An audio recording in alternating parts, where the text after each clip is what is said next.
What's up cowboys and cowgirls, j'espère que vous allez bien. Aujourd'hui on se retrouve pour un Q&A sur YouTube parce que vous avez été plusieurs à répondre à ma question que j'ai posée notamment sur Instagram, Facebook et TikTok. Veuillez me poser des questions afin que je puisse y répondre. C'est ça que ça veut dire de faire un Q&A. Ok? Fait qu'on va enchaîner avec la première question qui me vient de Lilo-du-bas Bella. C'est quoi tes trois tes trois objectifs dans le monde de la lutte pour l'année 2026? Ben écoute, c'est aussi simple que ça. Mes trois objectifs que j'aurais pour l'année 2026, ce serait d'affronter un autre gros nom dans la lutte au Québec, du style quelqu'un qui est à la NSPW, qui est la plus grande fédération de lutte dans le monde de la lutte au Québec. Je me suis encore répété, mais enfin bref, tu m'as compris. Puis, aussi de pouvoir commencer à aller lutter dans une grosse fédération. Je sais que j'en ai une qui arrive très prochainement, qui est la NCW. Mais mettons, c'est commencer à NSPW ou à Gen Next, FCL, des places comme ça. Puis sinon, aussi de juste avoir du fun, d'avoir du plaisir dans le monde de la lutte, je me dirais que ça pourrait vraiment juste être cool. Puis sans qu'il y ait de chicane ou autre partout ailleurs. Parce que tu sais, la lutte, c'est un monde de... Donc la question nous vient de Mira A. Excuse-moi d'avoir moffé ton nom si jamais c'est le cas. Où est-ce que tu te vois dans 5 ans?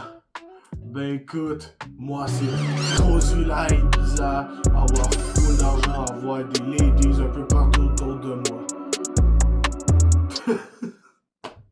Pour répondre un peu plus franchement à ta question, ça serait de comment d'être parti de chez papa, maman, j'aimerais ça au moins. Avoir la full d'argent de côté pour partir en appartement parce que live, je vis dans le sous-sol de chez mes parents. Fait que je fais mes vidéos là-bas, je fais mes vidéos vraiment sur le in, je peux dire ça comme ça. Puis tu sais, c'est quelque chose que j'aimerais ça, avoir aussi des meilleures caméras, faire d'autres produits aussi que vous allez bien aimer sur Casey Austin Volume 2. Sinon, ben tu sais, quand même avoir ma carrière de lutte puis d'être encore avec ma chère copine avec qui je suis actuellement. La question nous vient de Youve.lae. Excuse-moi de moffer ton nom si je l'ai vraiment moffé. Donc, c'est quoi que t'aimes dans la vie? Ben écoute, c'est bien simple. J'ai trois principales choses. J'ai l'argent, j'ai les meufs, j'ai... Et plus sérieusement, pour répondre à ta question, je te dirais que ce que j'aime vraiment de un, c'est juste de passer du temps avec mes amis, chill, tu sais, genre sans qu'il y ait d'ambiguïté ni rien. C'est sûr aussi que j'ai mes études à travers de ça, donc c'est un peu plus difficile. C'est sûr que j'adore la lutte parce que c'est une de mes passions depuis que je suis jeune. Aussi, c'est un de mes objectifs de me rendre loin, mais sinon, mettons, je mets mes trois priorités. C'est la famille, ma copine et ma lutte. Parce que ma copine me l'a fait savoir que la lutte, elle allait passer troisième en tabarnouche. Je vous le dis, moi, c'est incroyable, mais ouais, je te le dis là. Genre, en plus, c'est arrivé de même, là. Leçon à l'ancienne. Monsieur Michael Bernier, vas-tu fermer ta gueule? Emoji qui rit.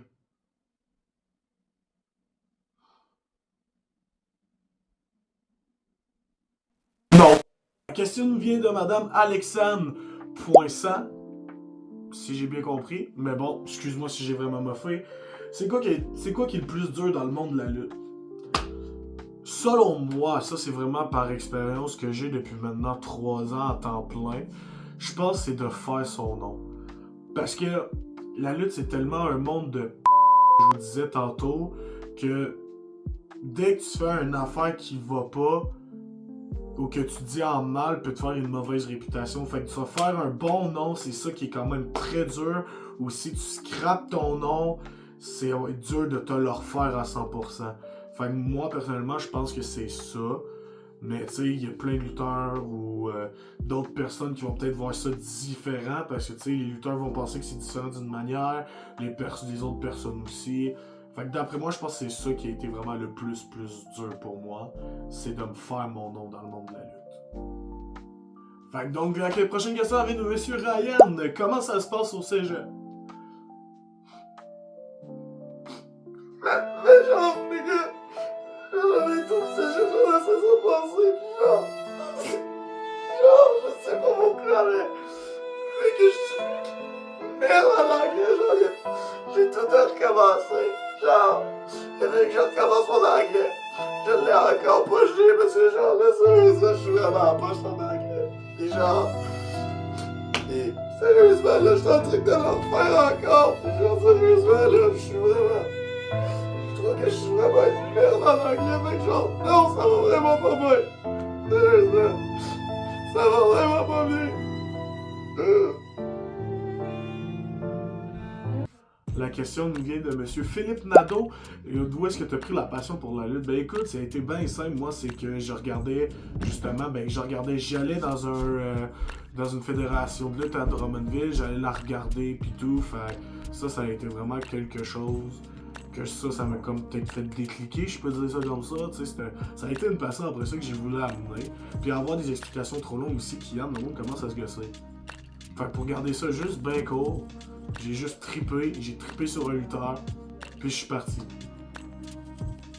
Mes phrases devraient tout le temps être comme ça, parce qu'à un moment donné, je vous le dis, vous allez trouver ça vraiment poche. Là, va falloir que j'arrange ça.